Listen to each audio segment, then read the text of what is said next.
The Falcon of the Crescent, a cinematic story of the Ottoman civilization. The wind howled over the high walls of Bursa, carrying with it the scent of pine, steel, and the distant smoke of a world changing forever. It was the early 14th century, an age of shifting power, collapsing empires, and rising ambitions. Across Anatolia, fractured beyliks battled for land, honor, and survival.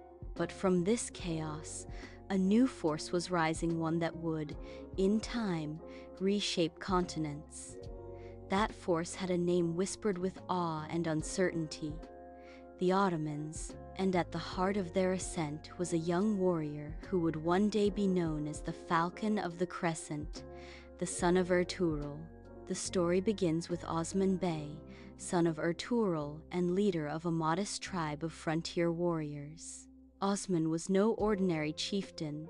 He possessed a rare combination of patience and fire, humility and ambition.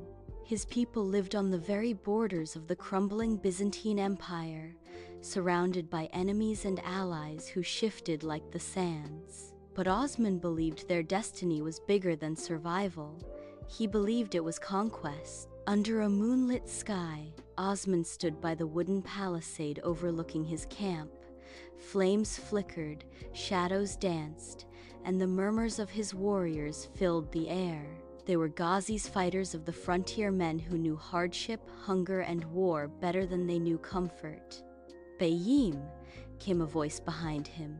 It was Koner Alp, a trusted companion with a blade as sharp as his loyalty. The scouts return. The Byzantines prepare to march.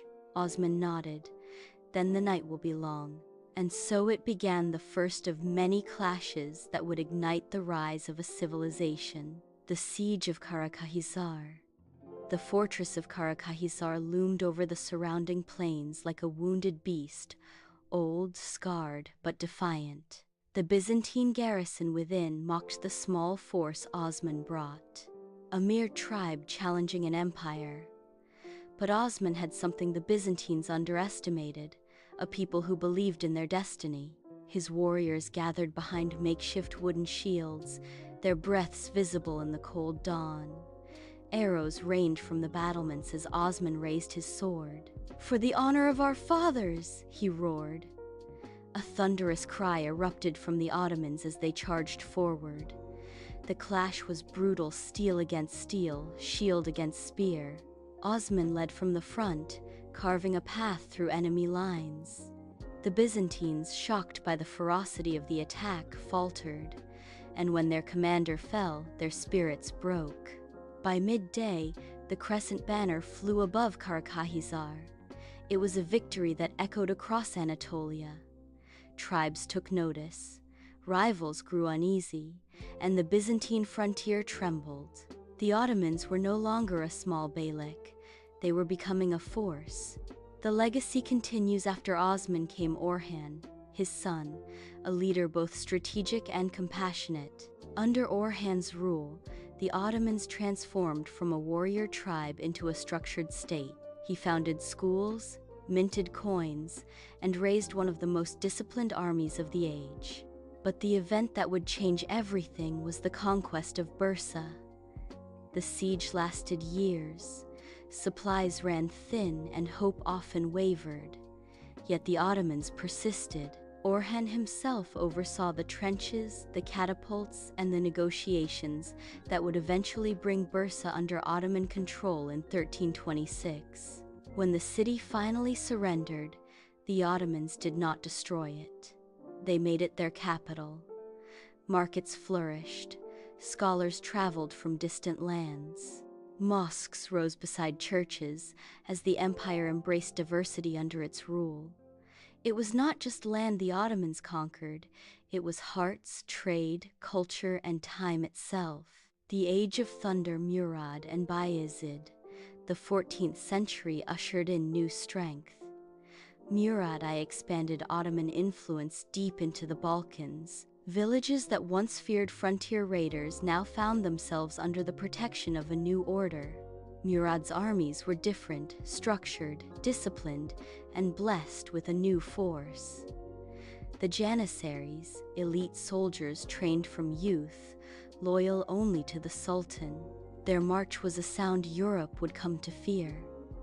Yet it was Murad's son Bayezid, known as Yildirim, the lightning bolt whose name would strike both admiration and terror. Bayezid was a whirlwind on the battlefield. His cavalry charges shattered armies, and his ambitions reached beyond the horizon. Under his command, the Ottomans became an empire in every sense of the word.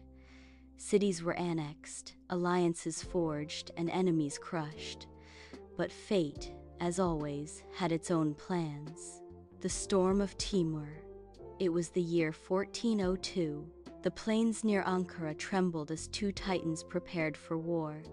Bayezid, master of the west, and Timur, the conqueror of the east.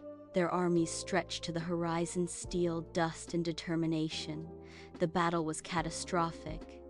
Timur, cunning and experienced, outmaneuvered Bayezid, encircling his forces. The Ottomans fought with unmatched courage, but exhaustion and betrayal took their toll. When Bayezid was captured, the empire seemed destined to crumble, and for a time, it was chaos. Princes fought for the throne, borders cracked, enemies crept in from every side.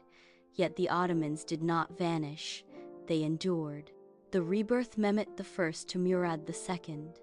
From the ashes rose Mehmed I, a man determined to unite the shattered realm. He restored order, rebuilt armies, and rekindled the flame of hope. His son, Murad II, continued the work, battling European coalitions and rebellious Anatolian lords alike. But Murad's greatest gift was not his sword, it was the son he raised. A boy named Mehmed.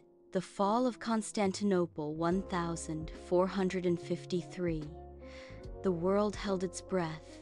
The Byzantine Empire, once the greatest power in the world, had been reduced to a single city, Constantinople. Its walls were legendary, its defenses unmatched, and its fall was considered impossible.